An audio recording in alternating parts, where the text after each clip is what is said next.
The cabin smelled of dust and forgotten memories. Every creak of the wooden floors beneath my feet sent my heart racing. A constant reminder that I didn't belong here. Outside, the pine trees whispered secrets to one another as the wind brushed through their branches, creating a symphony of rustling leaves that both soothed and unsettled me. I'd been here 3 days. 3 days since I'd grabbed my daughter Emma and fled in the middle of the night with nothing but a backpack, some cash, and the crushing weight of terror on my shoulders. 3 days of jumping at every sound, of hushing Emma's innocent questions about when we could go home, of forcing myself to eat just enough to keep going. The cabin had been my grandfather's hunting retreat, abandoned for years after his death. No one in my family had wanted it. Too remote, too rustic, too many memories. Perfect for disappearing, perfect for hiding from a man who controlled half the city with a whisper. "Mommy, I'm thirsty." Emma's small voice called from the threadbare couch, where she sat clutching the stuffed rabbit I'd managed to grab during our escape. "Coming, sweetheart," I said, my voice steadier than I felt as I filled a plastic cup from our dwindling supply of bottled water. At 4 years old, Emma was too young to understand why we'd left our apartment, why we couldn't call her friends, why Mommy flinched at every car that passed on the distant road. I handed her the cup, brushing a strand of dark hair, so like her father's, from her forehead. The thought of Ryan sent a familiar ache through my chest. He'd been gone 2 years now, killed in what the police called a random mugging. I knew better. Nothing in Ryan's life had been random, especially the debts he'd accumulated with the wrong people. Debts I'd discovered were still very much unpaid. "Can we go outside today?" Emma asked, her innocent eyes wide with hope. "I want to see the squirrels again." "Not today, baby. It's too cold." The lie tasted bitter on my tongue. The autumn day was actually perfect, crisp and golden, the kind Ryan and I used to spend walking through the park before Emma was born, before everything fell apart. A sudden vibration from my pocket made me freeze. The burner phone I'd purchased with cash at a truck stop 3 towns over rarely made any sound. I'd given the number to no one. With trembling fingers, I pulled it out. One new text message from an unknown number. "Running was a mistake, Olivia. My lungs forgot how to work." The room tilted sideways. How? How had he found me? I'd been so careful. Cash only. Back roads. No contact with anyone from my old life. "Mommy? Your face looks funny." Emma's voice seemed to come from far away. I forced a smile. "I'm okay, sweetie. Why don't you draw a picture for a while? Use the crayons we bought yesterday." While Emma settled on the floor with her paper and crayons, I paced the small cabin, checking and rechecking the locks on the doors and windows. Not that they would stop him if he really came. Nothing stopped Adrian Costas when he wanted something. The memory of our first meeting flashed unbidden through my mind. I had been working as a server at La Speranza, an upscale Italian restaurant that catered to the city's elite. I'd taken the job after Ryan's death, desperate for the generous tips that helped pay for Emma's daycare and our tiny apartment. Adrian had arrived with an entourage of serious-faced men in expensive suits, commanded the private dining room with nothing more than a glance, and somehow, despite being surrounded by beautiful women dripping in diamonds and designer clothes, his eyes had found me. I remember the shock of that first eye contact, the intensity of his gaze cutting through the dimly lit restaurant and pinning me in place.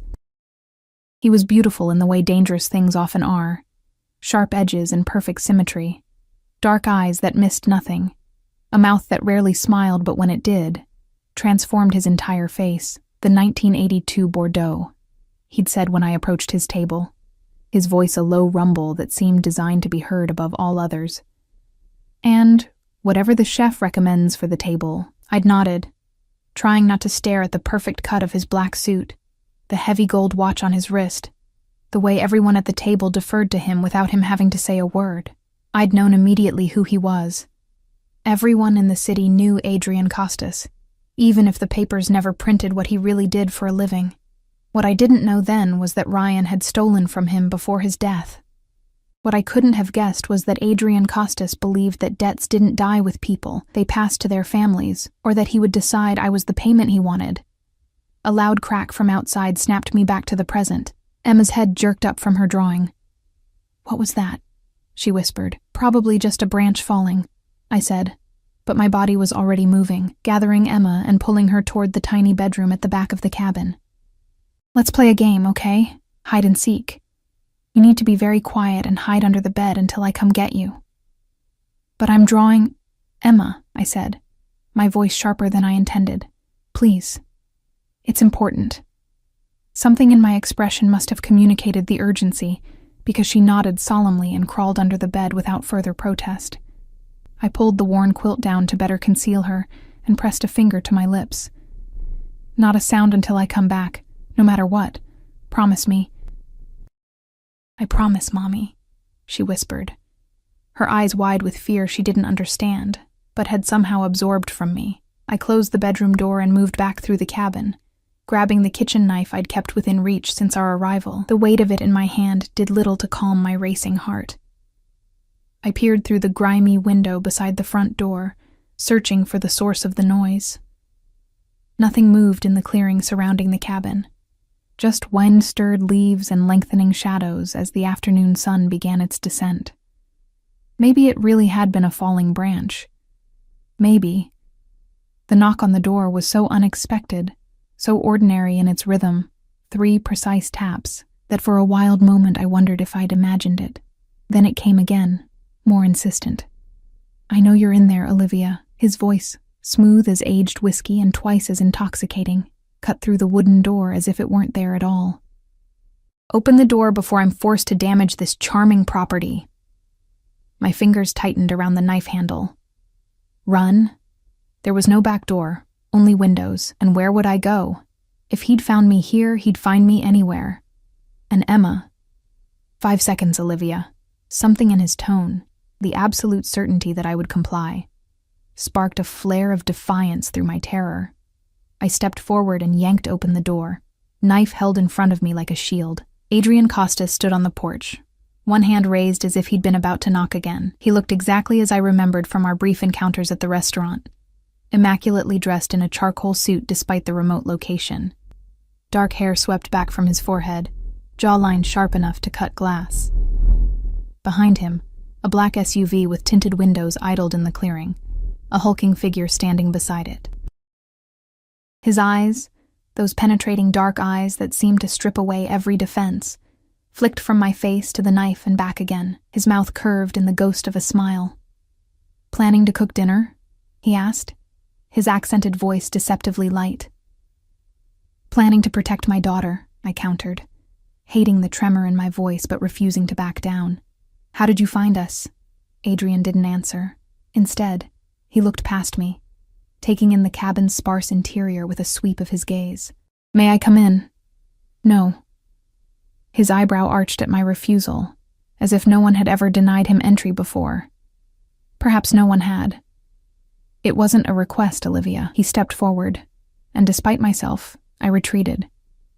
He moved past me into the cabin, his expensive cologne cutting through the musty air like a blade. My grip tightened on the knife, but we both knew I wouldn't use it, couldn't use it. His bodyguard remained outside, but his presence was an unspoken threat. Adrian surveyed the cabin, the sagging couch, the kitchenette with its ancient appliances, the scattered toys that betrayed Emma's presence. Something dark flashed across his expression. "This is where you choose to bring a child? No running water? Questionable electricity? Miles from civilization?" His voice held a note of genuine incredulity. "What exactly was your plan? Winter is coming. Would you have her freeze to demonstrate your stubbornness?" "We were safe here," I said, the lie obvious to us both, "until you came." He turned to face me fully, and the full force of his attention was like standing in the path of an oncoming train. "You were never safe from me, Olivia. The sooner you accept that reality, the easier things will be for both of us." My hand shook, the knife point dipping toward the floor. "What do you want from me? Ryan's been dead for 2 years. Whatever he took, whatever he owed you, I don't have it. I'm a waitress. I have nothing." "That's where you're wrong." Adrian moved closer, and it took everything in me not to back away. "You have something very precious to me." Fear for Emma surged through me like a physical force. "My daughter has nothing to do with this." A flash of surprise crossed his face, quickly masked. "I'm not here for the child. Then what? You, Olivia. He reached out, one finger lightly touching the hand that held the knife.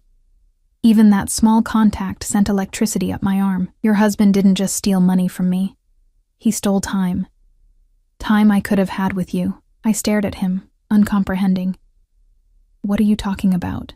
The first night you served my table, I knew. His voice dropped lower, becoming almost hypnotic. There's a reason I requested you personally every time after. There's a reason I left those tips that paid your rent. Did you never wonder why a man like me would frequent a mediocre Italian restaurant 3 times a week? My mind raced through those evenings, his intense gaze following me, the generous tips, the way he'd sometimes engage me in brief conversation about inconsequential things, the weather, the wine, a book I'd been reading during my break. You were watching me, I whispered, the realization dawning with horror. All this time. Protecting you, he corrected smoothly, until I discovered what your husband had done, what he had kept from me. A sudden cry from the bedroom shattered the moment. Emma. Adrian's head snapped toward the sound, his body tensing. Don't, I said desperately, the knife coming back up between us. Please, she's just a child. Without warning, the cabin door burst open. The bodyguard I'd seen by the car filled the doorway, his expression grim. Sir, we have company. 2 vehicles approaching fast. Adrian's expression hardened instantly. Gone was the man speaking of protection and desire, replaced by something cold and calculating. He pulled a gun from beneath his jacket with practiced ease. Get the child, he ordered me, moving to the window and peering out. Now. Who is it?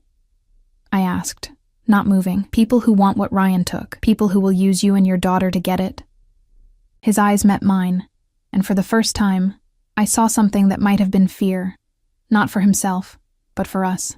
People who lack my restraint. The distant sound of engines grew louder. Adrian looked at his bodyguard. Marco, secure the vehicles. Be ready for immediate departure. As Marco disappeared outside, Adrian turned back to me. Olivia, we have perhaps 2 minutes before this becomes very unpleasant. I suggest you get your daughter and anything essential. You're leaving with me. It wasn't a request. It wasn't even a demand. It was simply a statement of fact, delivered with such absolute certainty that argument seemed futile. And yet, why should I trust you? I asked, even as I took a step toward the bedroom. Something like respect flickered in his eyes. Because unlike them, I don't want to hurt you. I never did. The sound of screeching tires on the gravel road made my decision for me. I dropped the knife and ran for the bedroom, throwing open the door and dropping to my knees. Emma, come out, baby. We have to go. Her tear-streaked face appeared from beneath the bed. Are the bad men here? The question stopped my heart. What bad men, Emma? The ones Daddy said would come if we weren't careful. The ones who hurt him. Ryan had never told me about any specific threats, had shielded me from the reality of his dealings. But he'd prepared our daughter? No time to process that now. I pulled Emma into my arms and grabbed our backpack, already packed with essentials, a habit I'd developed during our flight. When we emerged from the bedroom, Adrian was by the door, gun at his side, face set in hard lines as he looked out the window. He turned when he heard us, his expression softening almost imperceptibly at the sight of Emma clutching her stuffed rabbit. Hello, little one, he said, his voice gentler than I'd ever heard it. Emma buried her face in my neck, refusing to look at him. We need to move, Adrian said to me, all business again. Stay behind me. When we reach the SUV, get in the back seat with her and keep down. A gunshot cracked through the air outside, making me jump and Emma whimper. Adrian cursed under his breath. Change of plans. Back door? There isn't one, I said, panic rising in my throat. His eyes narrowed as he calculated options. Bathroom window? Too small. Another shot rang out, closer this time. Adrian made a decision. Kitchen window. Now. He moved with us to the kitchen, where a small window overlooked the dense woods behind the cabin. With the butt of his gun, he smashed the glass, clearing the frame of shards. I'll go first, then take Emma, he said, holstering his weapon and hoisting himself through the opening with a grace that belied his size. From outside, he reached back in. Give me the child. I hesitated only a moment before lifting Emma toward the window. "It's okay, baby. This man is going to help us." "I don't want to go with him," she cried, clinging to me. "Emma, please," I begged. "Remember how we practiced being brave? I need you to be brave now." Something in my voice must have reached her because she reluctantly loosened her grip, allowing Adrian to take her through the window. I heard him murmuring something to her, soft, reassuring words I couldn't make out, before his hands appeared again for me. I grabbed our backpack and his hands, letting him pull me through the window with surprising strength. We found ourselves in a small clearing, the woods just yards away. "This way," Adrian said, already moving with Emma in his arms. She looked tiny and vulnerable against his broad chest, her eyes wide with fear as she reached for me. I followed them into the tree line just as shouts erupted from the front of the cabin. Heavy footsteps, the crack of the front door being kicked in. Whoever they were, they had arrived. "Down!" Adrian hissed, pulling me to a crouch behind a fallen log. He set Emma beside me, one hand on her head in a strangely protective gesture. "Stay here. Don't move until I return." "You're leaving us?" I whispered, panic clawing at my throat. His dark eyes met mine with an intensity that stole my breath. "I'm eliminating a threat to what's mine. I'll be back for you." Before I could process the possessive claim or the deadly promise in those words, he was gone, moving silently through the trees toward the cabin and whatever waited there. Emma's small hand found mine, squeezing with a strength born of terror. I pulled her close, breathing in the scent of her hair, wondering how my life had spiraled to this point. Crouching in the woods, depending on the protection of a man who terrified me almost as much as the unknown men hunting us. In that moment, I knew with complete certainty nothing would ever be the same again. The forest grew darker as twilight descended, transforming familiar shapes into looming shadows. Emma trembled against me, her small body radiating fear as gunshots echoed from the direction of the cabin. I covered her ears and whispered reassurances I didn't believe myself, counting seconds that stretched into minutes that felt like hours. "When can we go home, Mommy?" she whispered against my neck, her voice so small it fractured something inside me. "Soon, baby," I lied, stroking her hair. "What home?"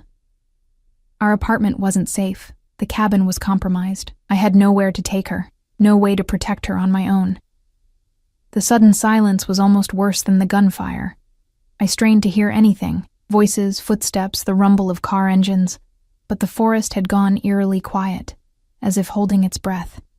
"Stay here," I whispered to Emma, settling her behind the fallen log. "Don't move. Don't make a sound. I'm going to look." Her fingers clutched desperately at my jacket. "Don't leave me.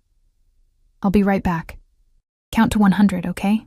By the time you finish, I'll be back." She nodded reluctantly, her lips moving silently as she began counting. I squeezed her hand once before rising to a crouch and moving carefully toward the edge of the trees. Staying low and in the shadows, the cabin was still standing, but the front door hung askew on broken hinges. No movement, no sound. The black SUV remained where it had been parked, but two other vehicles, a silver sedan and a black pickup truck, were now haphazardly positioned in the clearing, their doors left open. I was so focused on the scene before me that I didn't hear him approach until his hand closed over my mouth from behind. I fought instinctively, twisting and striking backward with my elbow, but my attack met solid muscle that didn't yield. "Quiet," Adrian's voice hissed in my ear, his breath warm against my skin. "It's me." He released me slowly, and I turned to find him looking much less immaculate than before. A smear of blood stained his white shirt cuff, and a darkening bruise was forming along his jaw. His eyes, though, were the same. Intense, focused, missing nothing. "Where's Emma?" he demanded. "Hidden, safe," I replied, my voice surprisingly steady given the jackhammer rhythm of my heart. "What happened? Who were they?" "Volkov's men," he said. The name clearly meant to mean something to me. When I showed no recognition, his expression darkened. "Your husband never told you who he was working with?" I shook my head. Ryan kept certain aspects of his life separate. Something like disgust flickered across Adrian's face. "He kept you in the dark while painting a target on your back. Admirable." The bitterness in his tone sparked my defensive instinct. He was trying to protect us. He failed. The blunt assessment hung in the air between us. We need to move. Get Emma. I wanted to argue, to defend Ryan's memory, but this wasn't the time. Instead, I turned and moved quickly back to where I'd left Emma. She had curled into a tight ball behind the log, still counting quietly, her eyes squeezed shut. 78, 79, 80, Emma, I whispered, touching her shoulder gently. Her eyes flew open, relief washing over her face as she launched herself into my arms. You came back. Of course I did. I'll always come back for you. I held her close, wondering if that was a promise I could keep. Adrian appeared beside us, scanning the forest with wary eyes. We need to move now. My car is waiting at the access road, half a mile east. Your bodyguard? I asked, remembering Marco. A shadow passed over Adrian's expression. Taking care of loose ends. The cold calculation in his voice sent a chill through me. This man had almost certainly just killed people, and here he stood discussing it as casually as one might mention picking up groceries. Emma stared up at him, her eyes huge in her pale face. Are you one of the bad men? I tensed, waiting for his reaction to her innocent yet damning question. Adrian crouched down to her level, surprising me. His voice, when he spoke, held none of the hardness he'd directed at me. There are many kinds of bad men in this world, little one. Some want to hurt you, some want to protect you. His dark eyes met Emma's without flinching. I'm the kind who protects what belongs to him. Emma considered this with the solemn thoughtfulness only children can muster. Does Mommy belong to you? My breath caught. Before I could intervene, Adrian's mouth curved in a slight smile that transformed his severe features. Yes, he said simply. She just doesn't know it yet. Heat rushed to my face, anger, fear, and something else I refused to name. Emma, we need to go now. Can you be brave and walk quietly through the forest with us? She nodded, clutching her rabbit tighter. Adrian straightened and turned without another word, clearly expecting us to follow. With no better options, we did. The forest grew darker as we walked, the trees closing in around us. Adrian moved with the confidence of someone who knew exactly where he was going, occasionally reaching back to steady me when I stumbled on unseen roots or rocks. Emma walked beside me, her small hand clutched in mine, remarkably quiet despite her exhaustion. After what felt like forever, the trees thinned, revealing a narrow dirt road where a sleek black Mercedes waited, engine idling. Adrian opened the rear door, gesturing for us to get in. Where are you taking us? I asked, hesitating at the door. Somewhere safe, he replied, a hint of impatience in his tone. Questions later, Olivia. The use of my name, the way it rolled off his tongue like he'd said it 1,000 times in private, sent another inappropriate shiver through me. I pushed the feeling away and helped Emma into the back seat before sliding in beside her. The interior of the car smelled of expensive leather and Adrian's cologne. The driver, another suit-clad man with the same vigilant eyes as Marco, didn't turn or speak as Adrian took the seat opposite us. As the car pulled away, Emma's exhaustion finally caught up with her. She slumped against me, her eyes fluttering closed despite her efforts to stay awake. Within minutes, she was asleep, her breathing deep and even. I envied her ability to find rest in the midst of chaos. My own mind raced with questions, fears, and the growing suspicion that I'd just traded one dangerous situation for another. Adrian watched us from across the spacious back seat, his expression unreadable in the dim light. The silence stretched between us until I couldn't bear it any longer. You said Ryan stole time from you, I whispered, careful not to wake Emma. What did you mean? His gaze shifted to the window, where the darkened countryside blurred past. Your husband approached me for a loan 2 years before his death, a substantial amount. For what? He claimed it was for a business investment. In reality, he was paying off debts to the Volkovs. Adrian's jaw tightened. The terms of my loan were generous, but included certain provisions. An uneasy feeling settled in my stomach. What kind of provisions? His eyes returned to mine, holding me captive with their intensity. An introduction to his beautiful wife. A dinner, perhaps. The beginning of an acquaintance. I stared at him, struggling to process this revelation. You're saying Ryan agreed to… what? Pimp out his wife to settle a debt? No. Adrian's voice sharpened. I'm saying I saw you once, at a charity event where you accompanied Ryan, and I wanted to know you. The loan was business. The introduction would have been personal. But it never happened, I said slowly, trying to piece together this bizarre narrative. Because Ryan realized who you could become to me. Adrian leaned forward slightly, his voice dropping lower. He saw how I watched you that night, and instead of honoring our agreement, he disappeared with my money, taking you and hiding you in plain sight in that miserable apartment under your maiden name. My head spun with this new information. Ryan had changed our last name shortly after Emma was born, claiming it was for a fresh start. We'd moved across the city, and he'd insisted I quit my job at the art gallery. I'd love to stay home with Emma. At the time, I'd believed it was because he wanted me to enjoy motherhood. Now, I wondered if he'd been hiding me. You couldn't possibly have felt anything for me from one glimpse at a charity event, I said, disbelief evident in my voice. Something dangerous flashed in Adrian's eyes. Don't presume to tell me what I can or cannot feel, Olivia. The car slowed, turning onto what appeared to be a private road flanked by tall iron gates that opened as we approached. Beyond them, a massive house emerged from the darkness, a modern fortress of stone and glass perched on a hillside, lights glowing warmly from within. Where are we? I asked, peering through the window. My home. Adrian straightened his cuffs, a gesture so normal it seemed out of place after the violence of the past hour. One of them, at least. The car circled a fountain before stopping at the front entrance. Before the driver could exit, Adrian was opening his own door and coming around to our side. He opened the door quietly, mindful of the sleeping child. She needs to rest, he said, looking at Emma's exhausted face. I'll have a room prepared for her. The casual way he slipped into making decisions for my daughter reignited my anger. We're not staying here. Adrian's expression hardened. The Volkovs now know you exist. They believe you have what Ryan took. The fact that you don't won't matter to them. He leaned closer, his voice dropping to a dangerous whisper. They will find you, Olivia, and they will use that child to make you give them what you don't have. Is that what you want? Fear coiled in my stomach. No.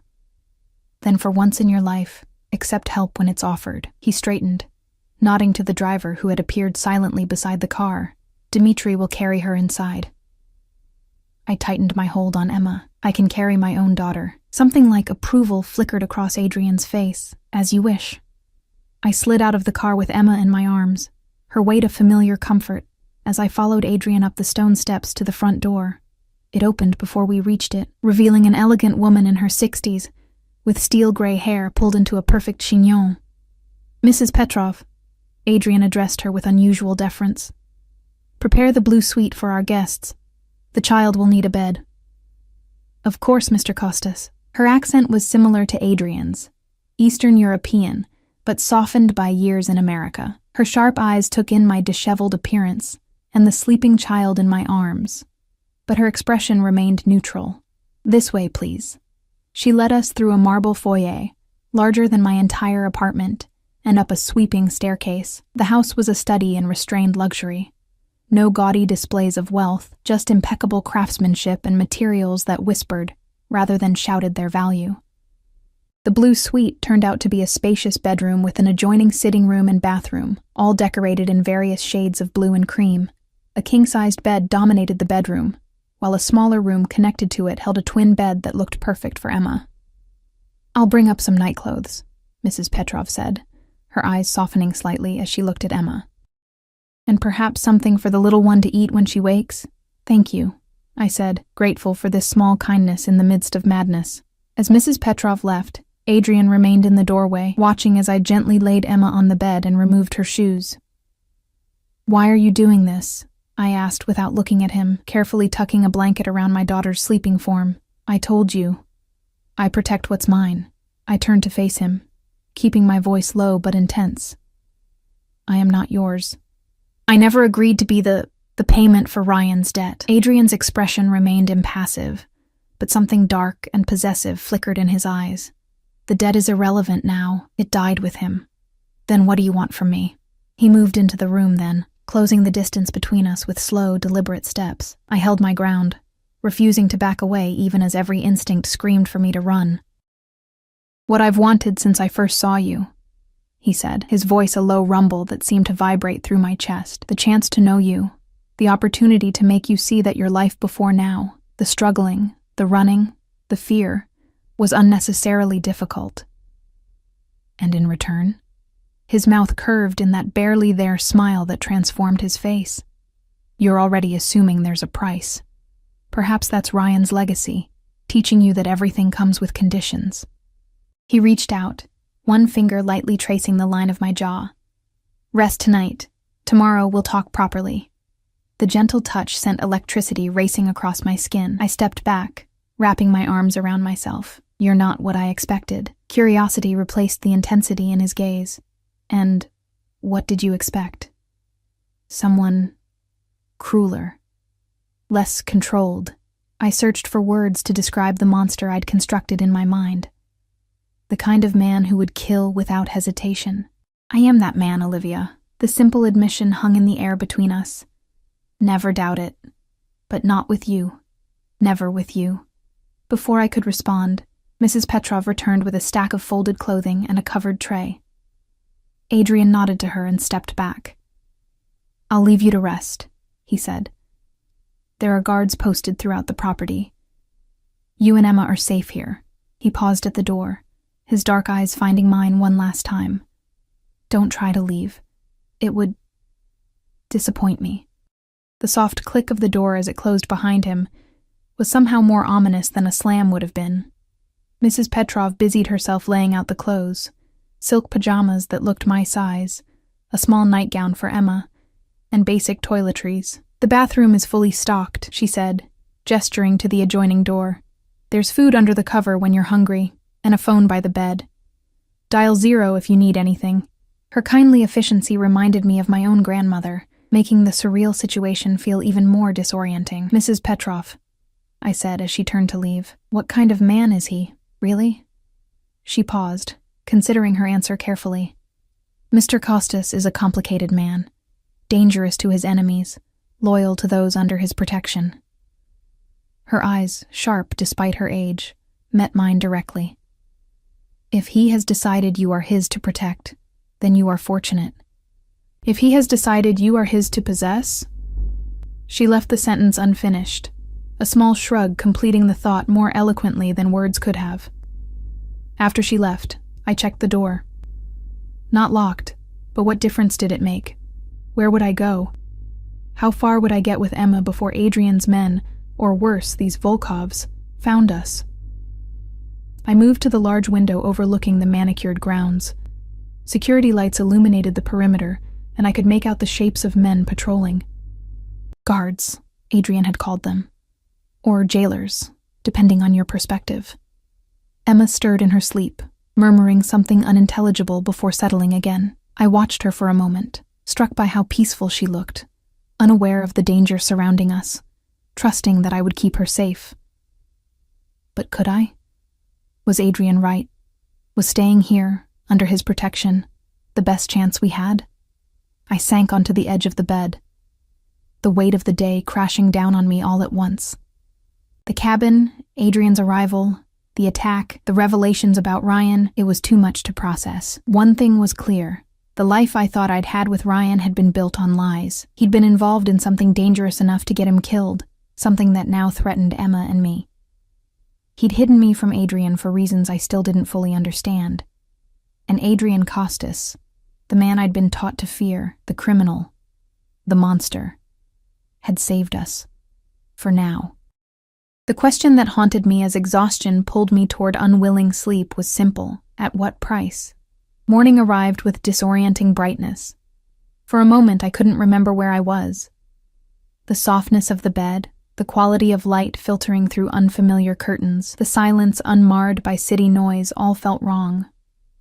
Then memory crashed back. The cabin, the attack, Adrian Costas. I sat up with a jolt, looking for Emma.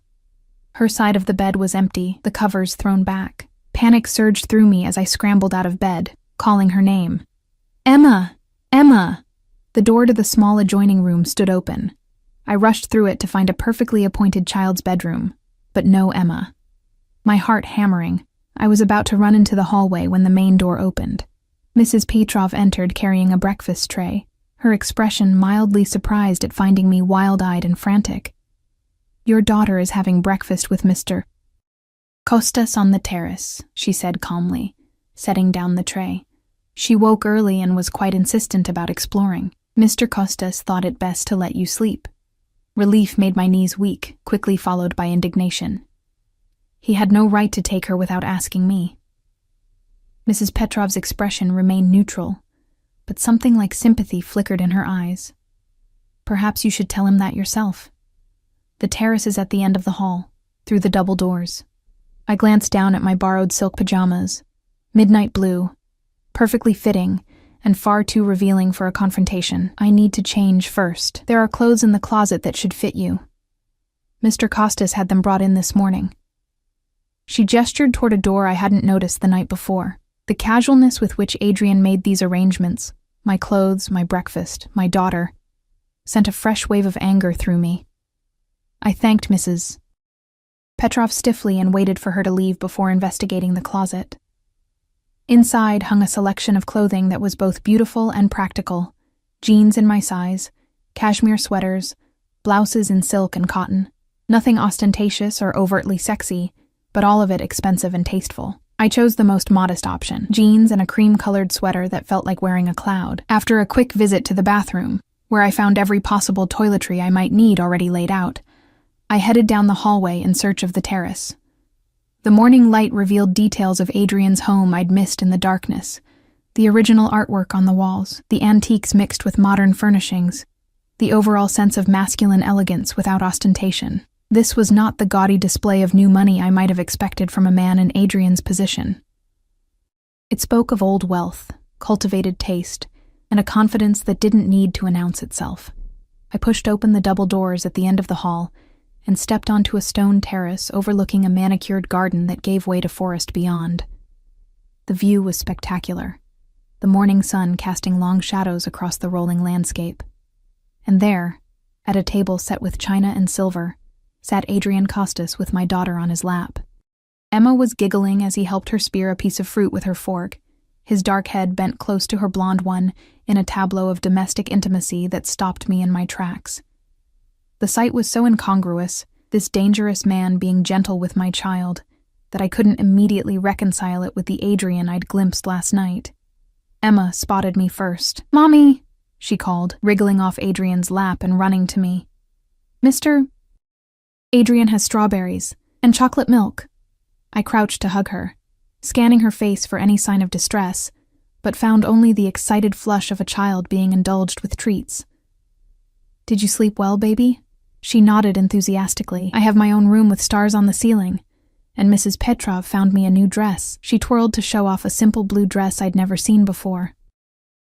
"It's beautiful," I said, rising to my feet and turning my attention to Adrian, who had stood when I appeared. He looked as immaculate as ever, in dark trousers and a white shirt, open at the collar. Casual for him, I supposed, but still more formal than most men's business attire. "You should have woken me," I said, unable to keep the edge from my voice. "You needed rest." He gestured to the empty chair across from his. "Join us for breakfast." It wasn't a request, but I was too hungry to refuse on principle. I took the seat, lifting Emma onto my lap when she rushed back to the table.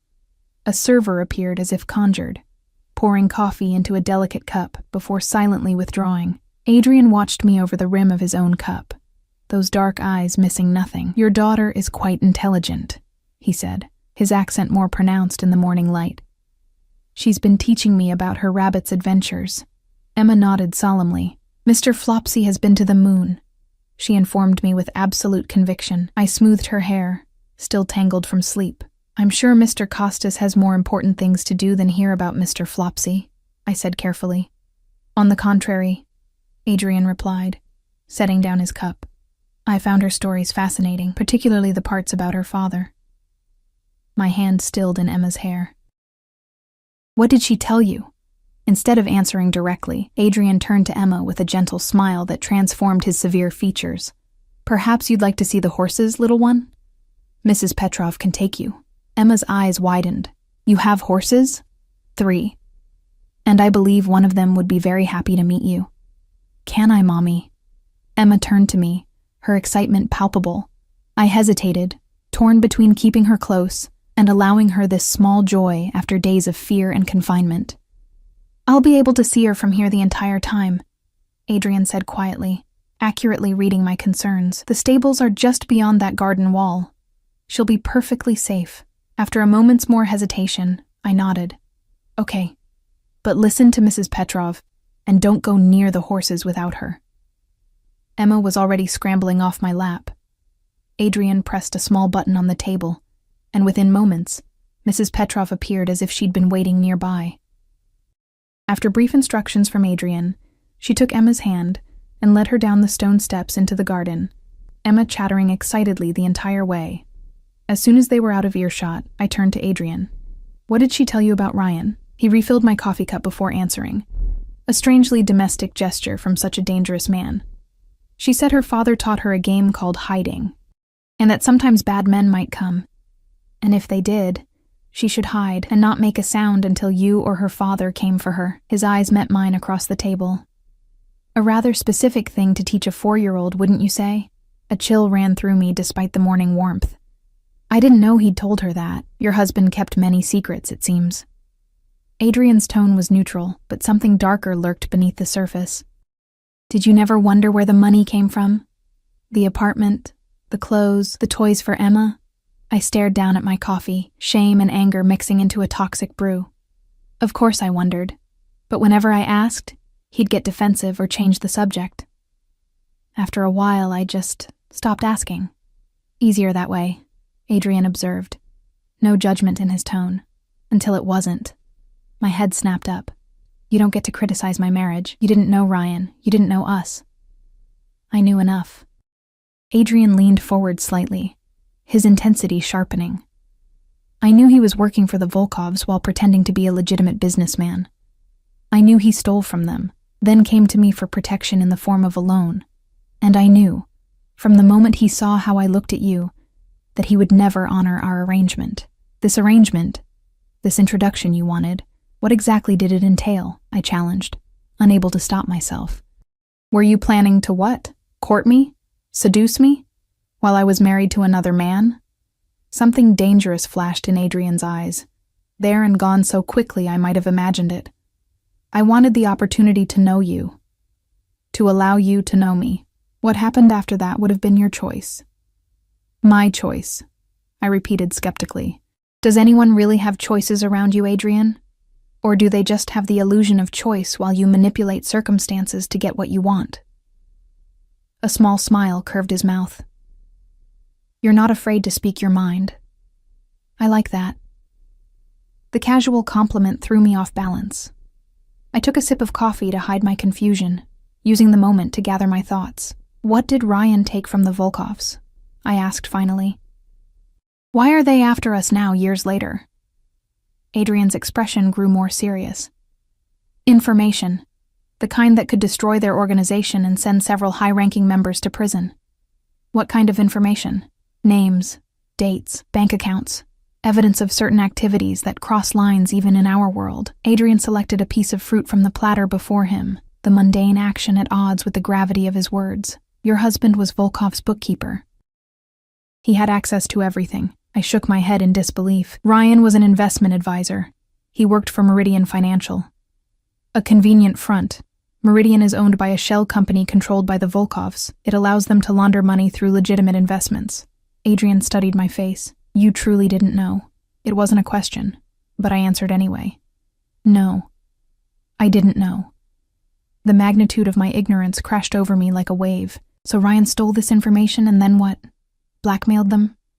He tried. It went badly. Adrian's voice held no sympathy. When that failed, he came to me, ostensibly for protection. What he really wanted was leverage, an alliance with a rival that would make the Volkovs hesitate to move against him. And you gave him money instead, I said slowly, piecing it together. Why? Adrian's gaze shifted to the garden, where Emma was now carefully petting the nose of a chestnut horse under Mrs. Petrov's watchful eye. I told you why. The implication hung in the air between us. For me. He'd given Ryan money because of me, a woman he'd glimpsed at a charity event and developed some kind of obsession with.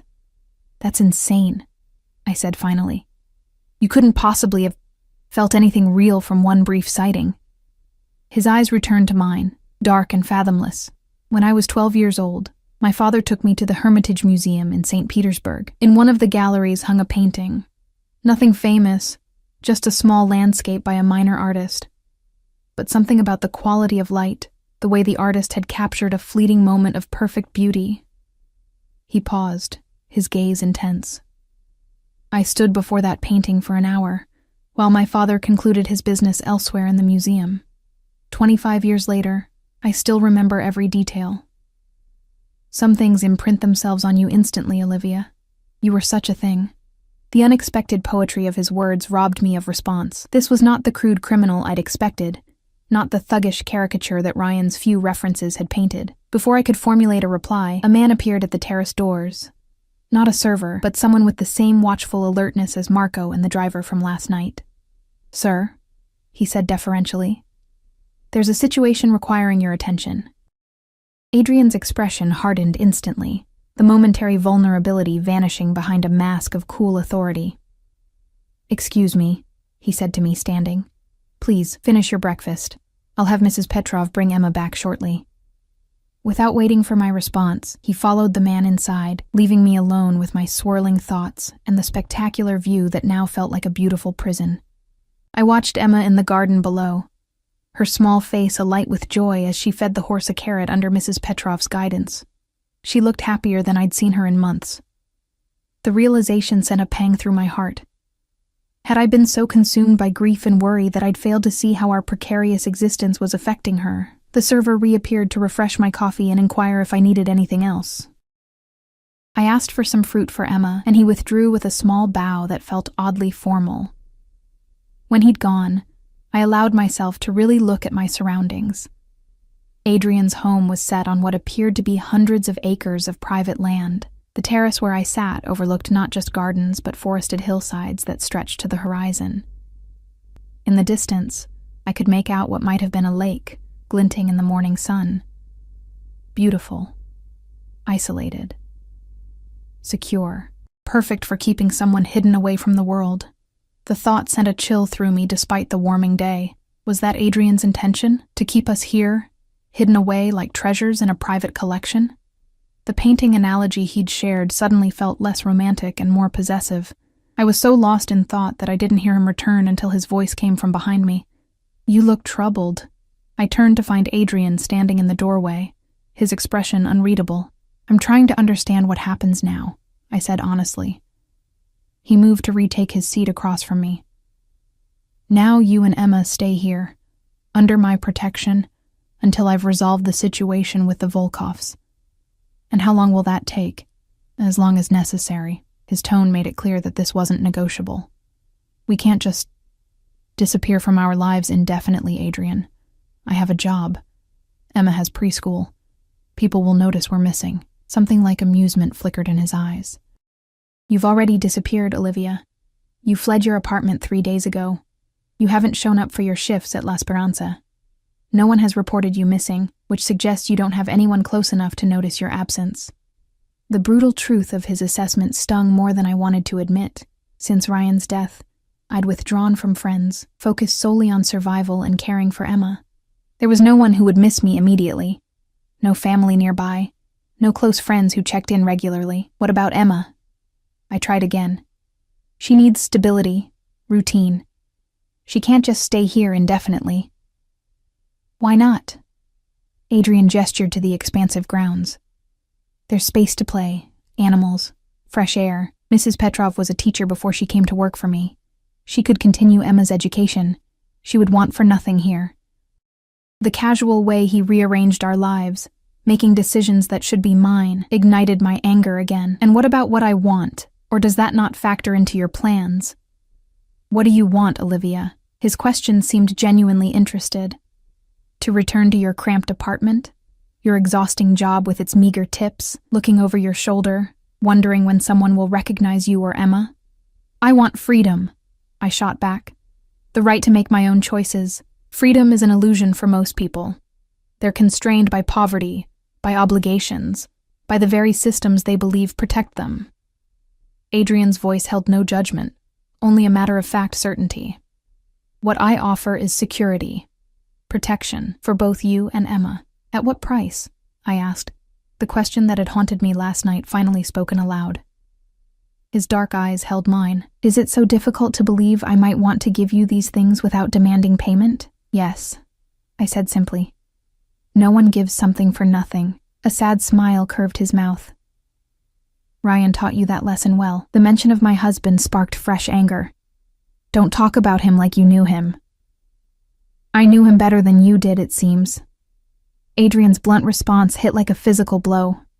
The man you're defending kept you in the dark about his criminal activities, used you as a shield, and left you vulnerable to his enemies after his death. Are those the actions of someone who loved you? You have no right to question his love for me, I said. But the words sounded hollow even to my own ears. Adrian seemed to sense my wavering conviction. His voice softened slightly. I'm not asking you to vilify his memory, Olivia. I'm asking you to see the reality of your situation clearly, without the comforting fictions you've constructed. What reality is that? That you're alone. That the Volkovs believe you have something they want. That without my protection, you and Emma are in genuine danger. He leaned forward, his intensity drawing me in despite my resistance. And that I am offering you safety without conditions, asking only that you stay here where I can ensure it. Without conditions, I repeated skeptically. You expect me to believe you're doing all this, risking your own safety, bringing strangers into your home? Out of what? The goodness of your heart? Something dangerous flickered in his eyes.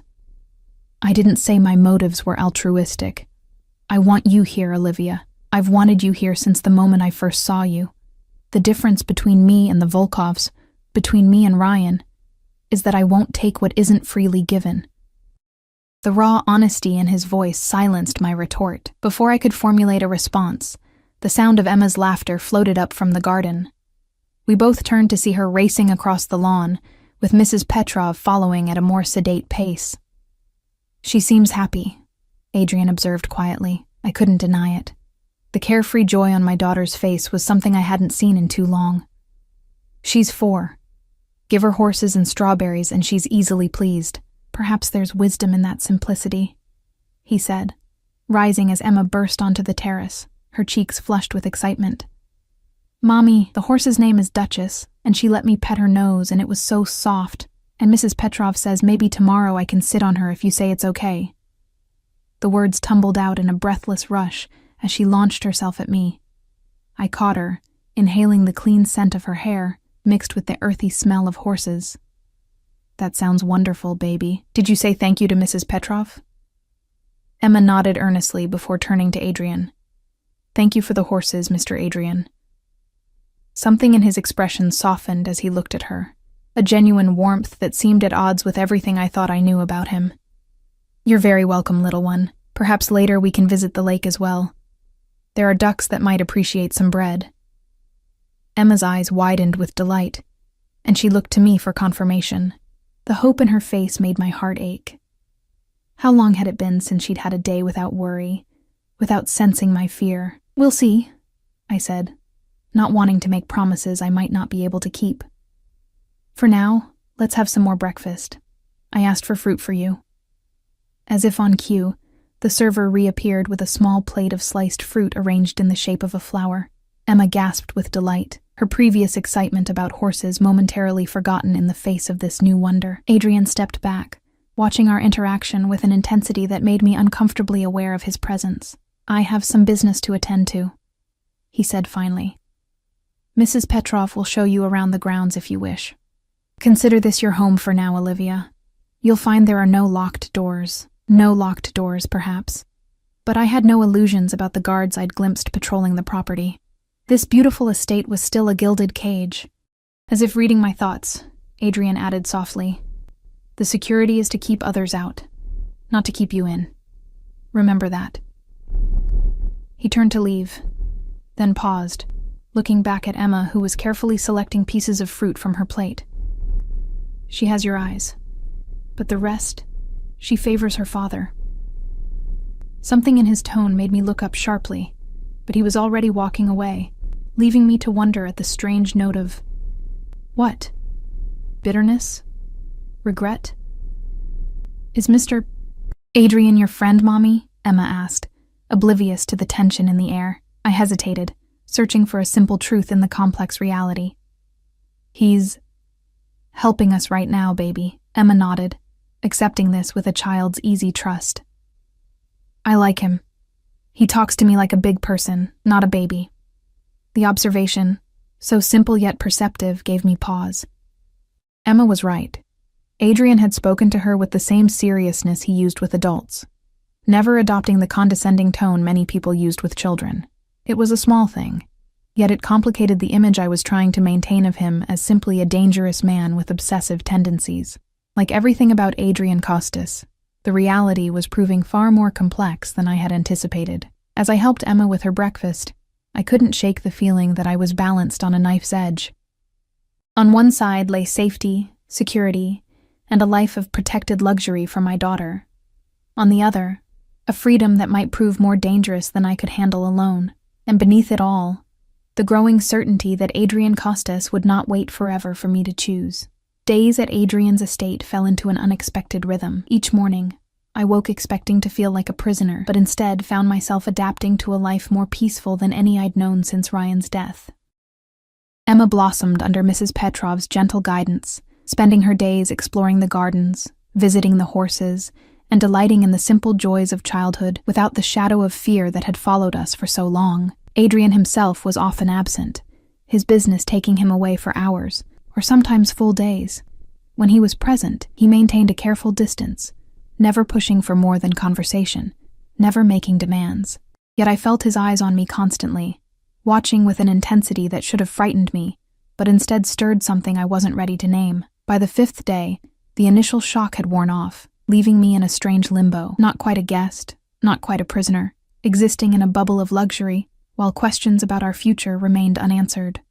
That afternoon, I found myself in Adrian's library, a room that had quickly become my sanctuary. 2 stories of books lined the walls, accessible by a rolling ladder that slid smoothly along brass rails.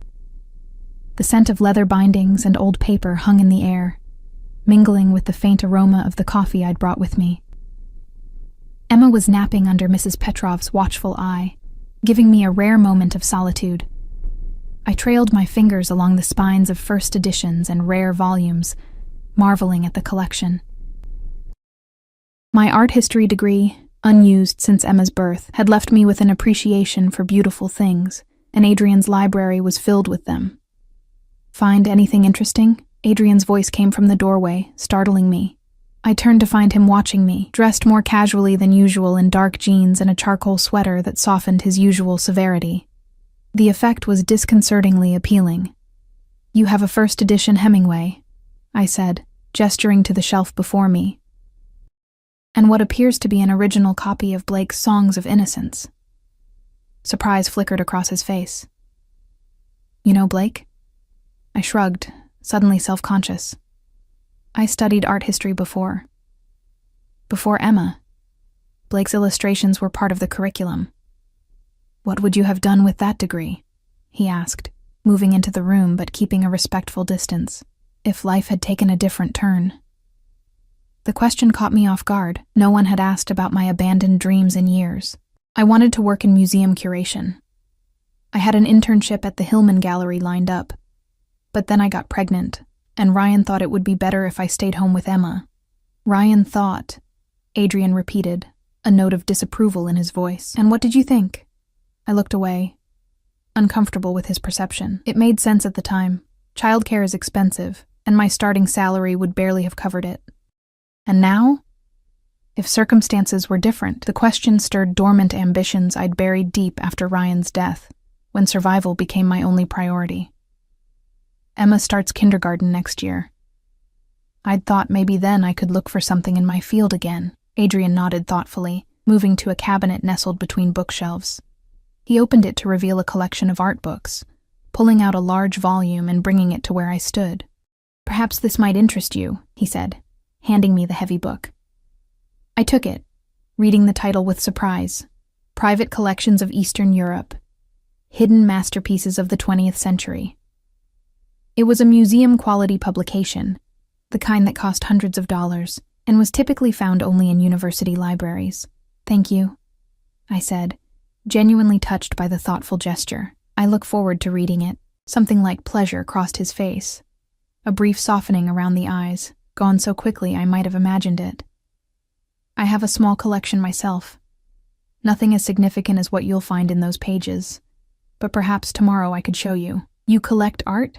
The revelation shouldn't have surprised me given the evidence of his taste throughout the house, but somehow it did.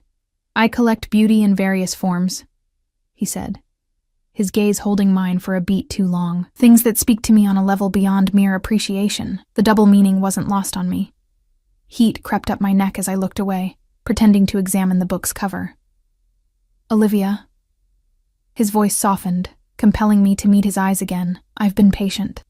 I've given you space to adjust, to see that my intentions toward you and Emma are honorable. But we need to discuss what happens next." The moment I'd been both anticipating and dreading had arrived. I set the book aside, squaring my shoulders. "And what has happened next, Adrian? That depends on you." He moved to the leather chair near the window, gesturing for me to take the one opposite. When we were both seated, he continued.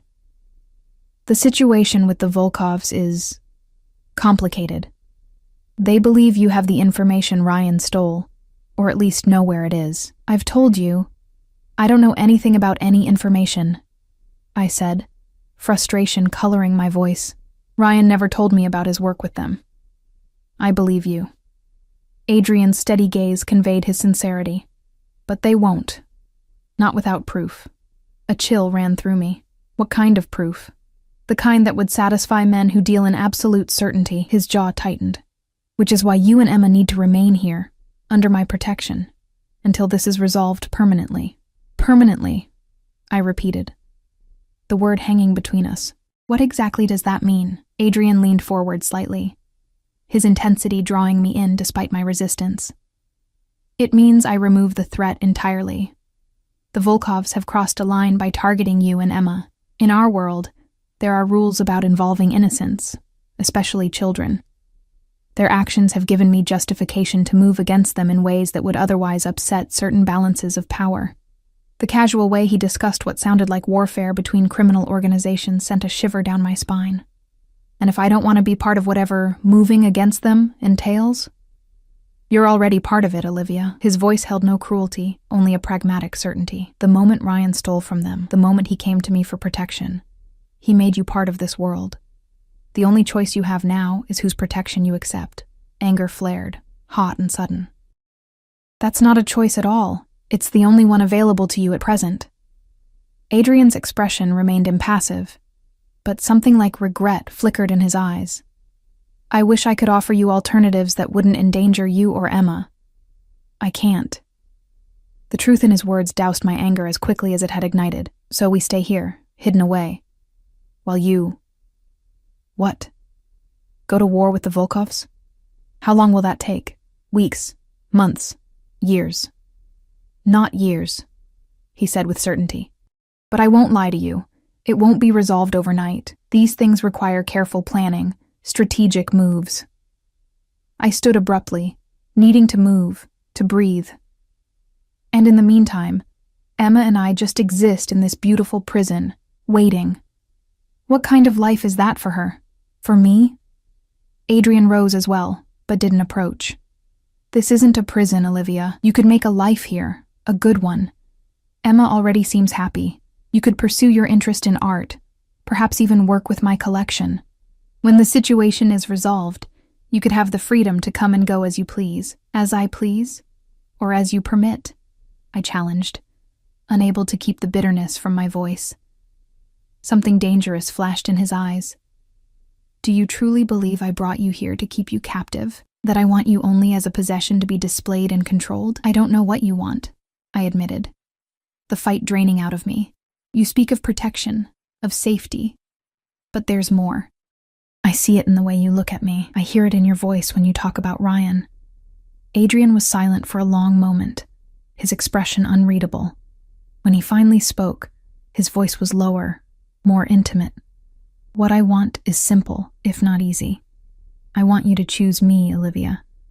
Not because you need my protection, or because you have no alternatives, but because you want me as I want you. The raw honesty in his voice left me speechless. This wasn't the negotiation of a mafia boss or the manipulation of a captor. This was the confession of a man who had harbored feelings I couldn't begin to comprehend, feelings that had apparently begun with a single glimpse across a crowded room and survived years of absence. I barely know you, I said finally, my voice barely above a whisper.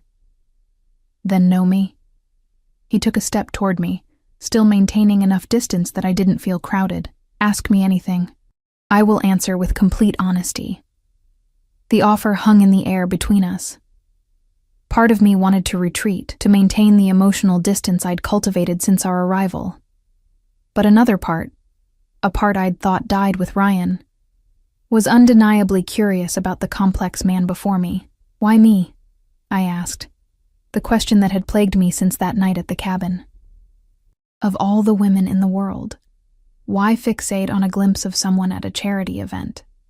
He considered the question with the seriousness it deserved. I've asked myself the same thing many times. The simple answer is that I don't know why you affected me so powerfully. I only know that you did. He moved to the window, looking out at the gardens where Emma had played earlier. I saw you across that ballroom, laughing at something Ryan said. There was a quality to your smile, a genuineness that seemed out of place in a room full of people playing parts. You weren't trying to impress anyone. You weren't calculating your next move. You were simply present, luminous in your authenticity. His description made me uncomfortable. I wasn't the luminous creature he described. I was just me. You've built me up in your mind to be something I'm not. Adrian turned back to me, his gaze direct. I don't think I have. The woman I've come to know these past days. The mother who would do anything to protect her child. The woman who stands her ground even when afraid. Who questions me when others wouldn't dare. She's exactly who I believed you to be. His words touched something deep inside me. A place starved for recognition. How long had it been since anyone had seen me, truly seen me, as more than Ryan's widow or Emma's mother? What about Emma? I asked, changing the subject to safer ground. If we stayed, what place would she have in your life? In this world you inhabit? A shadow crossed his face. Emma would be under my protection, given every advantage, every opportunity. She would want for nothing. That's not what I asked, I pressed. Would you see her as yours? Or would she be an obligation you accepted to have me? Adrian's expression darkened. I don't consider children obligations, Olivia. I consider them sacred. Emma would be family, protected, cherished, raised with every privilege I could provide. Even though she's Ryan's daughter? The question slipped out before I could stop it. Something complicated flickered across Adrian's face. Pain, anger, resignation.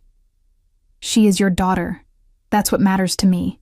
The simple declaration held such conviction that I found myself believing him. Whatever his feelings about Ryan, and they were clearly complex and largely negative, they didn't extend to Emma. Before I could respond, Mrs. Petrov appeared in the doorway, Emma's small hand in hers. My daughter's face was still flushed with sleep, her hair mussed from her nap. I'm sorry to interrupt, Mrs. Petrov said, her sharp eyes taking in our positions, the tension in the air. But Miss Emma has awakened and was asking for her mother. Mommy! Emma broke free from Mrs. Petrov's gentle hold and ran to me. I crouched to catch her, inhaling the warm, sleepy scent of her. Did you have a good nap, baby? I asked, smoothing her hair. She nodded against my shoulder before pulling back to look at Adrian. Mr. Adrian, can we see the ducks now? You promised yesterday. The transformation in Adrian's expression was remarkable. The intensity that had marked our conversation melted away, replaced by a gentleness I was still struggling to reconcile with what I knew of him. "If your mother agrees," he said, deferring to me with a respect that surprised me. Emma turned her pleading eyes to me. "Please, Mommy. Mrs. Petrov says I need a jacket 'cause it's getting cooler, but she found one for me already." I hesitated, looking from Emma's hopeful face to Adrian's carefully neutral one. This simple request represented so much more, an acceptance of our current situation, a step toward the life Adrian was offering. "All right," I said finally, rewarded by Emma's delighted squeal. "But only for a little while. It will be dinner time soon." Adrian's eyes met mine over Emma's head, gratitude evident in their dark depths. "Thank you," he said softly, and I knew he wasn't just thanking me for agreeing to the duck pond. The walk to the lake was almost painfully domestic. Emma skipped ahead on the stone path, stopping to examine interesting rocks or fallen leaves, while Adrian and I followed at a more sedate pace. Mrs. Petrov had provided a small bag of bread crusts for the ducks, which Emma clutched with the serious responsibility of a child entrusted with an important mission. "You have a beautiful home," I said, breaking the comfortable silence that had fallen between us. Adrian glanced at me, a hint of surprise in his expression. "Thank you. It's been in my family for 3 generations. My grandfather purchased it when he first came to America." "From Russia?" I asked, realizing how little I actually knew about him. "Ukraine, originally, then St. Petersburg." Something in his tone suggested complicated history. "My grandfather was resourceful in difficult times." "A diplomatic way of saying he was involved in the same line of work as you," I observed. A ghost of a smile touched his lips. "The family business has evolved over the years, but yes, essentially." "And your parents?" His expression shuddered slightly. "My father continued the tradition until his death 10 years ago. My mother passed when I was young." "I'm sorry," I said automatically, then added with more genuine feeling. "About your mother, I mean." Adrian nodded, acknowledging the clarification. "She was a remarkable woman. Strong, intelligent, cultured. She insisted I learn piano, literature, art appreciation, civilizing influences, she called them." His gaze drifted to Emma, who had run ahead to the edge of the small lake now visible through the trees. She would have liked Emma. The simple statement held such wistfulness that I found myself wondering about the man beneath the dangerous exterior, the boy who had lost his mother, the son who had been taught to appreciate beauty alongside whatever brutal lessons his father had imparted. We reached the lake just as Emma had begun tossing breadcrumbs to a pair of mallards that swam eagerly toward her. Her delighted laughter echoed across the water as more ducks appeared, quacking demandingly for their share. "Mommy, look! They're so hungry!" she called, her entire face alight with joy. I moved to stand beside her, showing her how to break the bread into smaller pieces so it would last longer. Adrian remained a few steps back, watching us with an expression I couldn't quite decipher. Something between longing and contentment. When Emma had exhausted her supply of bread, she turned her attention to the small dock that extended into the lake. "Can we go out there?" "It's getting late," I began, but Adrian stepped forward. "The dock is quite safe," he said. "I had it rebuilt last summer. Just stay away from the edge." Emma looked to me for permission, and after a moment's hesitation, I nodded. She ran ahead, her excitement palpable as her small feet thumped against the wooden planks. Adrian and I followed more slowly, the weathered dock solid beneath our feet. At the end, Emma crouched down to peer into the water, pointing excitedly at tiny fish darting among the reeds. "This is nice," I admitted quietly, watching my daughter's innocent wonder. "Peaceful." Adrian stood close beside me, his presence warm in the cooling evening air. "It could always be like this," he said softly, his voice for my ears alone. "You and Emma, safe, happy, free to enjoy simple pleasures without looking over your shoulder." I wanted to resist the picture he painted, to remind myself of all the reasons to be wary of him, and the life he offered. But standing there, watching Emma's uncomplicated joy after months of tension and fear, I found my resistance weakening. "What happens if I say yes?" I asked, barely audible over the gentle lapping of water against the dock. "If I agree to stay, to give this a chance, what exactly am I agreeing to?" Adrian was silent for a long moment, as if weighing his words carefully. You would be agreeing to allow me to court you properly, Olivia. To build something real between us, at whatever pace feels right to you. There would be no demands, no expectations beyond honesty. Emma would have stability, safety, and as much normalcy as possible given the circumstances. And if, after a time, I decided it wasn't working, I pressed, needing to understand the parameters of this proposed arrangement. If I wanted to leave? His jaw tightened almost imperceptibly. I would not force you to stay, but I would ensure you had a safe place to go. A new identity, resources, protection from a distance. I would not abandon you to the Volkovs, or anyone else who might wish you harm because of your connection to me. It was more than I had expected, this acknowledgement that I might ultimately reject him, this promise of continued protection without possession. It spoke of a respect I hadn't anticipated. And us? I asked, gesturing between us. Physically, I mean. A flash of heat in his eyes was quickly controlled. As I said, at whatever pace feels right to you. I have waited years already, Olivia. I can be patient. The simple declaration sent an unexpected shiver through me. The attraction between us was undeniable, a current of electricity that seemed to intensify with each day that passed. I had tried to attribute it to Stockholm Syndrome, to the natural response to being protected by a powerful man, but I knew, with growing certainty, that it was more than that.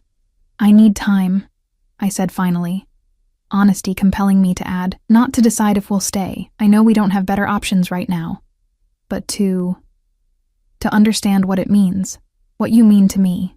Adrian nodded, acceptance in his expression. Time you shall have. Emma's excited voice broke the moment between us. Mommy, Mr. Adrian, look, a turtle. We both turned to see her pointing at a small painted turtle, sunning itself on a partially submerged log near the dock. Adrian crouched beside her, his voice taking on a teaching tone as he explained about the turtle's habits and habitat. Emma listened with rapt attention, asking questions that Adrian answered with surprising knowledge and patience. Watching them together, this dangerous man gentling himself for a child's curiosity, I felt something shift inside me. The simplistic image I'd constructed of Adrian Costas was crumbling, revealing complexities I was only beginning to understand. As the sun began its descent toward the horizon, casting golden light across the lake, Adrian suggested we return to the house for dinner. Emma, tired but happy, slipped her small hand into his without hesitation as we walked back along the stone path. The sight of their joined hands, her tiny fingers engulfed by his much larger ones, created a lump in my throat I couldn't explain. Halfway back to the house, Emma's steps began to drag with fatigue. Without comment, Adrian lifted her into his arms, settling her against his chest, as if he'd done it 100 times before. She laid her head on his shoulder, her eyes heavy with contentment. "You're strong like my daddy was," she murmured sleepily. I tensed, waiting for Adrian's reaction to the comparison. His expression flickered briefly, but his voice remained gentle when he replied, "Is that so?" Emma nodded against his shoulder. "Daddy used to carry me like this when I was tired. But then he went to heaven, and Mommy had to carry me instead. But she's not as strong as you. Your mother is stronger than you know," Adrian said, his eyes finding mine over Emma's head. Just in different ways. Something in his gaze, respect, admiration, desire, made my chest tighten. This man saw me in ways Ryan never had, valued parts of me I'd forgotten existed. The thought was as terrifying as it was exhilarating. By the time we reached the house, Emma was asleep against Adrian's shoulder, her face peaceful in the gathering dusk. He carried her all the way to her room, laying her gently on her bed, with a tenderness that made my heart ache. "She didn't eat dinner," I whispered, standing in the doorway. "She can have something when she wakes," he replied softly, stepping back to allow me to remove her shoes and cover her with a light blanket. I pressed a kiss to her forehead before following Adrian into the hallway, closing the door partway behind us. "Thank you," I said, meaning it for more than just carrying Emma. "For today, for being patient." He studied me in the dim light of the hall, his expression so open and vulnerable for a moment that it stole my breath. "I would wait forever if necessary, Olivia. But I hope it won't come to that." Before I could respond, a discreet cough from the end of the hallway drew our attention. One of Adrian's security men stood there, his expression apologetic but urgent. "Sir, there's a call you need to take immediately." The transformation was instantaneous. The gentleman who had carried my sleeping daughter vanished, replaced by the controlled, dangerous figure I'd first encountered at the cabin. "Excuse me," he said to me, his voice cooler, more distant. "Please, have dinner without me. I'll find you afterward if it's not too late." Without waiting for my response, he followed his security man down the hall, leaving me alone with my swirling thoughts and the growing realization that I was standing at a crossroads. Whatever choice I made in the coming days would irrevocably change the course of my life, and Emma's. The question was whether I had the courage to choose a path that led toward Adrian Costas, rather than away from him. 3 weeks passed in a strange, suspended reality. The seasons shifted deeper into autumn, painting the forests surrounding Adrian's estate in brilliant golds and crimsons. Emma settled into a routine that included lessons with Mrs. Petrov in the mornings and explorations of the grounds in the afternoons. She flourished in this environment of safety and attention, her nightmares fading, her laughter becoming more frequent. As for me, I found myself in a peculiar limbo. True to his word, Adrian had been patient, respectful, never pushing for more than conversation, shared meals, and the occasional walk through the gardens. Yet the tension between us grew with each passing day, an electric current that seemed to intensify whenever we were in the same room. I'd begun working with his art collection as he'd suggested, cataloging pieces and researching their provenance. The work gave me purpose, rekindling my passion for art history, while providing a welcome distraction from the complicated feelings I was developing for a man I should, by all rights, fear. That evening, I sat in the library updating the catalog with information on a recently acquired Modigliani sketch. The work was absorbing enough that I didn't hear Adrian enter until he spoke. "You look at home here." I glanced up to find him watching me from the doorway, something like satisfaction in his expression. He'd been away for 2 days on business I didn't ask about, and his return sent an unwelcome flutter through my chest. "The collection is impressive," I said, closing the leather-bound catalog, though I'm still not entirely convinced that Degas is authentic. A smile touched his lips, thus proving your expertise.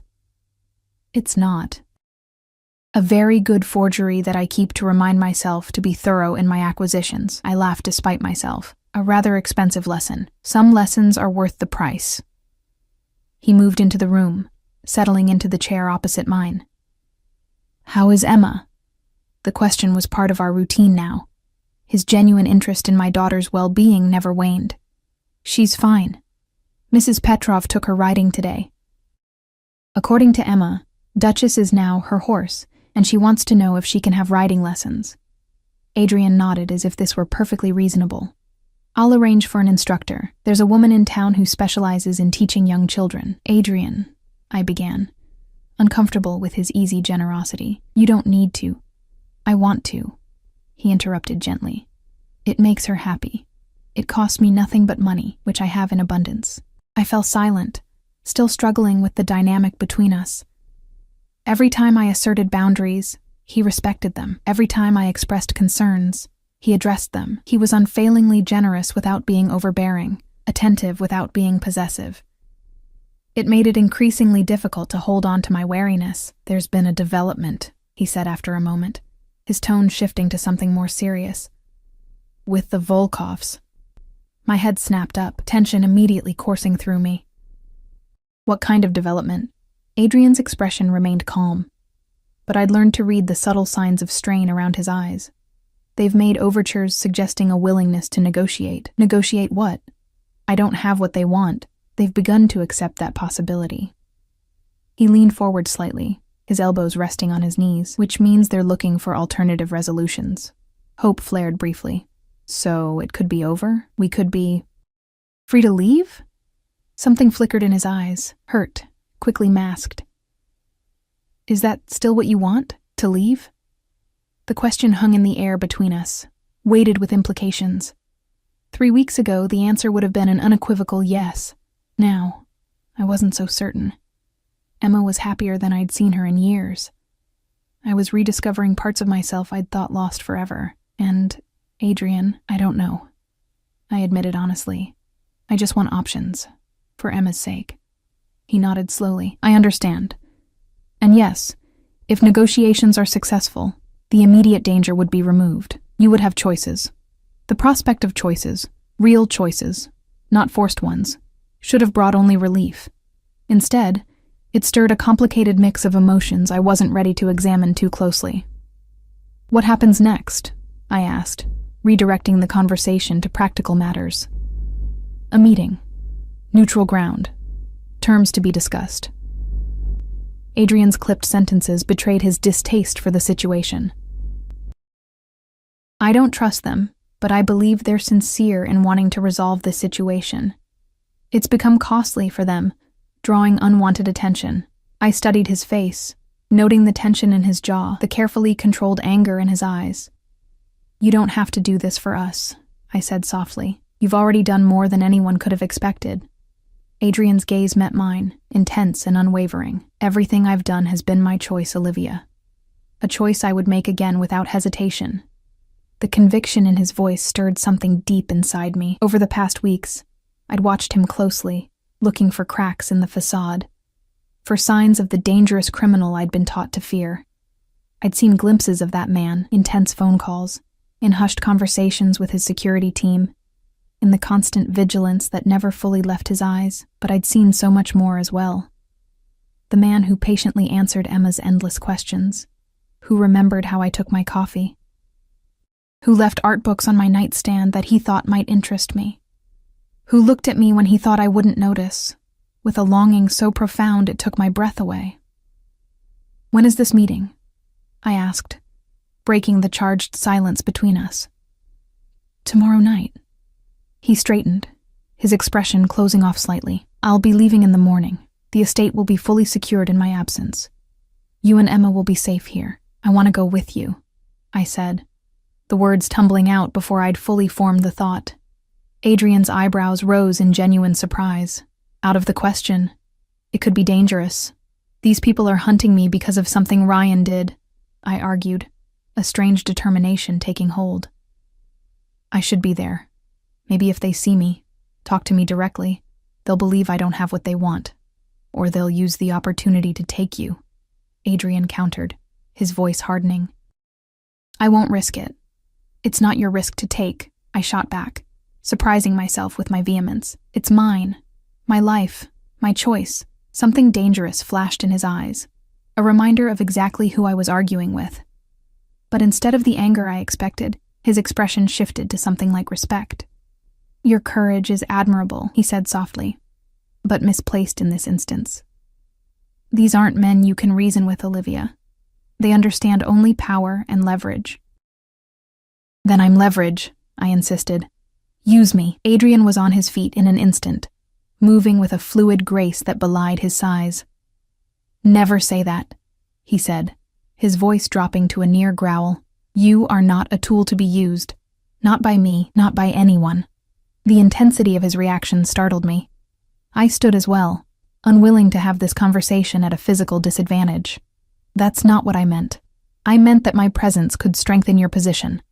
Show them you're not hiding me, that there's nothing to hide. Adrian stepped closer, close enough that I could feel the heat radiating from his body, smell the subtle cologne that had become achingly familiar over the past weeks. And if something went wrong? He asked, his voice low and intense. If they took you? Hurt you? What then? You wouldn't let that happen, I said with a certainty that surprised us both. Something shifted in his expression. Surprise, followed by a fierce possessiveness that should have frightened me, but instead sent heat coursing through my veins. No, he agreed, his voice barely above a whisper. I wouldn't. We stood frozen in that moment, so close I could see the faint scar at his temple, the flecks of amber in his otherwise dark eyes. The tension between us had reached a breaking point, weeks of careful distance and growing attraction culminating in this charged silence. Adrian, I began, not even sure what I intended to say. He closed his eyes briefly as if gathering control. If you truly want to be present for this meeting, I will arrange it. But you will stay in the car until I determine it's safe. You will be surrounded by my security team at all times. And at the first sign of trouble, They will remove you immediately, regardless of your wishes. Those are my conditions.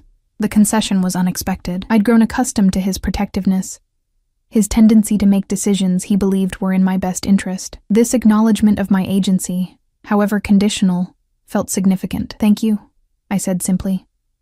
He nodded once, some of the tension leaving his shoulders. "Mrs. Petrov will stay with Emma. We'll leave at 9 tomorrow morning." The practical details settled, Adrian stepped back, restoring the careful distance he always maintained between us. "I should let you get back to your work," he said, gesturing to the forgotten catalog on the table. But I was suddenly weary of distance, of careful boundaries, of the unspoken currents that ran between us. "No," I said, making a decision I'd been approaching for days. "I think we should talk. Really talk." Wariness flickered in his eyes, quickly masked. About? "About whatever this is." I gestured between us. "About why you've been watching me for weeks like a man starving but never taking a step closer. About why I keep telling myself I should be afraid of you but instead find myself—" I trailed off, suddenly uncertain. "Find yourself what, Olivia?" Adrian prompted, his voice so low it was almost a caress. "Drawn to you," I admitted, the truth both terrifying and liberating. "Thinking about you when you're not here. Wondering what it would be like if—" I couldn't finish the thought aloud. Adrian remained perfectly still, control evident in every line of his body. "If what?" If I stopped fighting this, whatever it is between us. The confession hung in the air, changing everything and nothing all at once. Adrian's expression softened, vulnerability replacing the careful mask he typically wore. "I've kept my distance because I wanted your choice to be real," he said finally. "Not born of gratitude or fear or obligation. I wanted you to see me, truly see me, and decide with clear eyes. And what would I see if I looked at you with clear eyes?" I challenged gently. "A man with blood on his hands," he said without hesitation, his honesty brutal. "A man who lives by a different code than most, who has done things that can't be undone." His voice dropped lower, but also a man who has wanted you with every fiber of his being since the moment he first saw you, who would burn down the world to keep you and Emma safe, who asks only for the chance to prove he can be worthy of you. The raw confession stole my breath. This was not the smooth manipulation of a practiced seducer, but the unvarnished truth of a man laying himself bare. "I'm afraid," I whispered, taking a step toward him rather than away. "Of me?" he asked, remaining perfectly still, as if afraid any movement might shatter the moment. I shook my head slowly. "Of wanting this. Of what it says about me that I could feel this way about someone like you." "Someone like me," he repeated, a shadow crossing his face. "A criminal, a killer, a protector," I corrected softly. "A man who carries my sleeping daughter with gentleness, who remembers how I take my coffee and leaves books he thinks I'll enjoy on my nightstand, who looks at me like I'm something precious." Something like hope flickered in his eyes, quickly tempered with caution. "I am all of those things, Olivia. The darkness and the light. I won't pretend otherwise. Even to win you." I moved closer still, close enough that I would only need to lean forward slightly to touch him. "I don't want pretense. I've had enough of that to last a lifetime." "What do you want?" he asked. The question weighted with significance. "Tonight? Just this." I closed the remaining distance between us, placing my hand lightly on his chest. Even through the fabric of his shirt, I could feel the heat of him, the steady, strong beat of his heart. To stop pretending I don't feel what I feel. To stop maintaining this careful distance that's driving us both crazy. Adrian remained perfectly still beneath my touch, only the quickening of his heartbeat betraying his reaction. "And tomorrow, after the meeting, when you have real choices again?" "I don't know," I admitted honestly. "I can't promise you forever, Adrian. Not yet. But I'm not running anymore. Not from the Volkovs, not from you, not from whatever this is between us." He raised his hand slowly, telegraphing his movement as if giving me time to withdraw, and brushed a strand of hair from my face. The simple contact sent electricity racing across my skin. "That's enough," he said softly. "For now, that's more than enough." The air between us charged with possibility, with unspoken desire held carefully in check. I knew with absolute certainty that he would not take the final step, that despite the hunger evident in his eyes, he would wait for me to close the remaining distance, so I did. The press of my lips against his was tentative at first, an exploration rather than a surrender. Adrian remained still for a heartbeat before responding with exquisite restraint, his kiss gentle despite the tension radiating from his body. When we parted, his eyes had darkened, desire warring with his rigid self-control. "Olivia," he breathed, my name a question and a prayer. "Just kiss me," I whispered. "Stop thinking so much." A ghost of a smile touched his lips before he obliged, his hand coming up to cradle my face as he kissed me again, deeper this time, with an intensity that made my knees weak. I grasped his shoulders for support, shocked by the solid strength beneath my fingers, by the heat that pooled low in my belly at his touch. When we finally separated, both breathing harder, I saw something close to wonder in his expression. "We should stop," he said, though his body language suggested otherwise. "Before this goes further than you're ready for." The consideration in his words, his continuous prioritization of my comfort over his obvious desire, cemented something that had been building for weeks. This man, dangerous as he might be to others, would never harm me, would never take what wasn't freely given. "You're right," I conceded, though it cost me to step back. "Tomorrow will be complicated. We should be clear-headed." Adrian nodded, visibly gathering his control. "The meeting is set for 8 o'clock. We'll need to leave early to ensure everything is in place." The shift back to practical matters helped cool the heat between us, though the underlying current remained. "I should check on Emma," I said, needing some distance to process what had just happened. "Of course." Adrian stepped back, giving me space. "I'll see you at dinner?"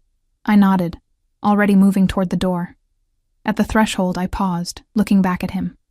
"Adrian?" "Yes?" "I don't regret it. Just so you know." Something like joy flashed across his face before settling into that small, private smile I'd come to treasure. "Neither do I, Olivia. Not for a moment." The next morning arrived with a sense of foreboding that not even the memory of Adrian's kiss could dispel. I dressed carefully in clothes laid out by Mrs. Petrov, a simple yet elegant navy dress and matching jacket that made me look more sophisticated than I felt. Emma was still sleeping when I checked on her, her face peaceful in the early morning light. I pressed a kiss to her forehead, inhaling her sweet scent and silently promising to return safely. "She'll be fine," Mrs. Petrov said from the doorway, her usually stern expression softened with understanding. "The house is secure, and I will not leave her side," I nodded, grateful for her steady presence. "Thank you. For everything." She surprised me with a brief embrace.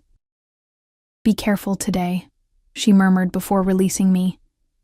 "And remember who you are dealing with, all of them." The warning was gentle but clear, a reminder not to let my growing feelings for Adrian blind me to the reality of his world. I carried it with me as I descended the stairs to find him waiting in the foyer. Adrian looked every inch the powerful businessman in a perfectly tailored dark suit, his expression inscrutable. Only his eyes betrayed any hint of our encounter the night before, a momentary softening when they met mine. "Ready?" he asked simply. "As I'll ever be." The drive to the meeting location was mostly silent. Adrian spent much of it on the phone, speaking in rapid Russian that I couldn't understand, occasionally switching to English to issue terse instructions to various associates. I watched the scenery change from rural countryside to increasingly urban landscapes, noting we were heading toward the city I'd fled weeks ago. "Where exactly are we meeting them?" I asked during a rare moment when Adrian wasn't on the phone. "A restaurant owned by a neutral party," he replied, his attention focused on the tablet in his lap. "Private dining room, separate entrances. Both sides will be allowed limited security inside, with additional forces stationed outside."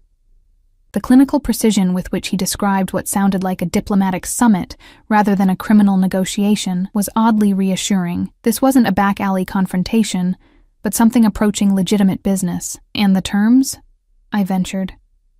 Adrian set the tablet aside, giving me his full attention. "They want assurances you don't have the information Ryan took. They want compensation for their losses. And they want guarantees that the matter ends here, with no retaliation." "Tu? What kind of assurances could possibly satisfy them?" I asked, the worry that had been simmering all morning bubbling to the surface. If they don't believe me, they won't be speaking to you directly. Adrian interrupted firmly. Your presence will be revealed only if absolutely necessary, and only under conditions I deem acceptable. I wanted to argue, but knew this was one point he wouldn't concede. Instead, I asked, and what do we get in return? Their permanent withdrawal, a formal agreement that you and Emma are off limits, not just to them, but to anyone in their extended organization. His jaw tightened, an acknowledgement that any violation of these terms will result in immediate and overwhelming response. The threat implicit in his words reminded me again of exactly who he was, not just the man who kissed me with gentle restraint, but a man with the power and willingness to wage war if necessary. We arrived at a nondescript building in the financial district, the car pulling into an underground garage where several black SUVs were already parked. Adrian's security team immediately surrounded the vehicle, creating a protective formation as we exited. You'll wait here until I send for you, Adrian said, nodding toward a small but elegantly appointed waiting room just off the garage. Dimitri and 2 others will remain with you. If anything happens, anything at all, they'll get you out immediately. I nodded, suddenly uncertain. The reality of the situation, that I was about to be peripherally involved in a negotiation between criminal organizations, hit me with full force. Adrian must have sensed my trepidation. He stepped closer, lowering his voice for my ears alone. Nothing will happen to you today. I give you my word. The absolute conviction in his tone steadied me. I reached out impulsively, straightening his already perfect tie. Be careful, I said softly. Something fierce and possessive flashed in his eyes. Without warning, he pulled me closer, kissing me with the intensity that left me breathless. It was nothing like the restrained kiss we'd shared the night before. This was claiming, marking, a declaration of intent. When he released me, his eyes were dark with promise. When this is over, he said, his voice low and intimate, we're going to continue what we started last night. Before I could respond, he was gone, striding toward the elevator with his security team flanking him. I watched until the doors closed behind him, my heart racing with a complex mixture of fear, anticipation, and something dangerously close to love. Dimitri, Adrian's most trusted security man, ushered me into the waiting room with professional courtesy. It will likely be some time, Mrs. Taylor, he said, using my married name for the first time in weeks. Please, make yourself comfortable. The room, though small, was luxuriously appointed with plush seating, a small bar, and even a television discreetly mounted on one wall. I declined Dimitri's offer of a drink, too nervous to stomach anything, and instead paced the limited space, checking my phone repeatedly, though I knew Mrs. Petrov would contact me immediately if there were any issues with Emma. Time crawled. 1 hour stretched into 2, then 3. I alternated between sitting and pacing, trying not to imagine what was happening several floors above me.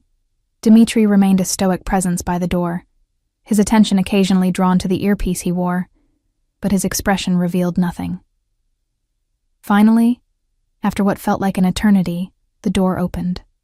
I looked up expectantly, but instead of Adrian, a different security man entered. He conferred briefly with Dimitri in hushed tones before they both turned to me. Mrs. Taylor, Dimitri said formally, your presence has been requested upstairs. My heart leapt into my throat. Is everything okay? Is Adrian... Mr. Costas is fine, Dimitri assured me. The negotiations are proceeding, but the Volkovs have requested to see you briefly. Mr. Costas has agreed, with conditions. I swallowed hard, nodding. All right, let's go. The elevator ride was tense, Dimitri and the other security man flanking me like solemn guardians. When the doors opened, we emerged into a plush hallway clearly belonging to an upscale restaurant. 2 more of Adrian's men stood outside a set of closed doors, stepping aside as we approached. Dimitri paused, turning to me. You will stay by the door. You will speak only if Mr. Costas indicates you should. If he gives the signal, we leave immediately. Understood? I nodded, squaring my shoulders as he opened the door. The private dining room beyond was elegant, dominated by a long table where several men sat. Adrian was at one end, his posture relaxed but alert, his expression revealing nothing as I entered. At the opposite end sat an older man with steel-gray hair and cold eyes that immediately fixed on me with unsettling intensity. "Mrs. Taylor," Adrian said formally, rising as I entered. "Thank you for joining us." I moved to stand beside him, acutely aware of the weight of every gaze in the room. The older man, Volkov himself, I presumed, studied me with clinical detachment. "So this is the woman who has caused so much trouble," he said, his accent thicker than Adrian's. "She doesn't look like someone who could outsmart my organization. That's because she didn't," Adrian replied coolly. "As I've explained, Mrs. Taylor had no knowledge of her husband's activities or the information he took. Her only crime was marrying the wrong man." Volkov's eyes narrowed. "And yet you have taken extraordinary measures to protect her. One might wonder why." "My reasons are my own," Adrian said, his tone making it clear the topic was closed. "Mrs. Taylor is here, as requested. You can see for yourself she is unharmed and under my protection. She has answered all your questions through me." "Are you satisfied?" The older man's gaze remained fixed on me, searching for something I couldn't identify. "Tell me, Mrs. Taylor," he said suddenly, addressing me directly. "Did you love your husband?" The unexpected question caught me off guard. I glanced at Adrian, who gave a slight nod, permitting me to answer. "Yes," I said simply. "I loved the man I believed him to be." Something like understanding flickered in Volkov's cold eyes. "And now? Do you still love his memory, knowing what he was? What he did?" I considered the question, aware that my answer might have consequences beyond what I could anticipate.